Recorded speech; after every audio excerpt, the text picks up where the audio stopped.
Please help me welcome to the stage School Committee Chairperson, Ilana Krepchin.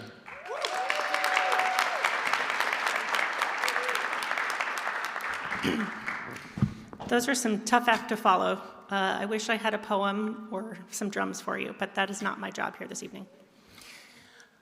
I believe the children are our future. Don't worry, I'm not going to serenade you with Whitney Houston lyrics, since as my family can tell you, no one wants to hear me sing. But Whitney was right. As corny as it sounds, the children are our future. We must teach them well and let them lead the way. The question that Whitney neglected to answer in her hit song is, how do we accomplish this?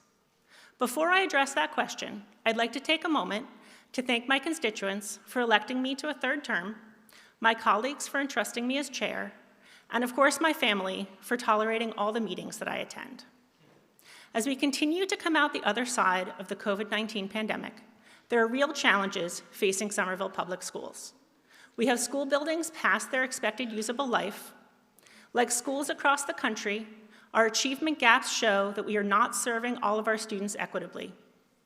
Educators everywhere are tired and are leaving the field in record numbers, often attacked by parents and politicians alike.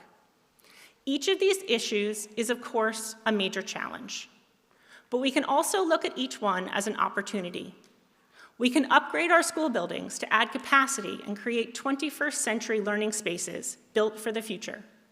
We can think creatively about what a classroom looks like. For example, is there an alternative to a teacher in front lecturing to a room full of kids sitting at desks?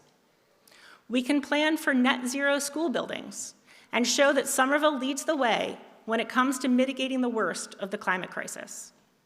And our work toward closing the achievement gaps is underway. In my 4 years on school committee, I've seen a marked change in how the district collects and uses data to truly understand where our gaps lie, which is the first step in closing them. It can be a frustratingly slow process, but we are heading in the right direction. Continuing to shrink these gaps is one of the goals of the school committee over the next 2 years.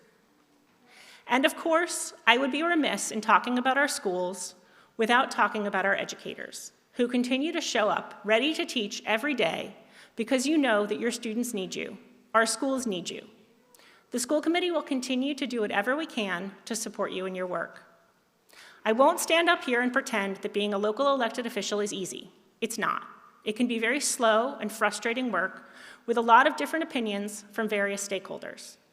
But I hope that you all continue to advocate for better public schools, whether you have children in them or not. Collectively, the children are all of our futures. I believe that if we work together as a community, we really can teach the children well and let them lead the way. Thank you.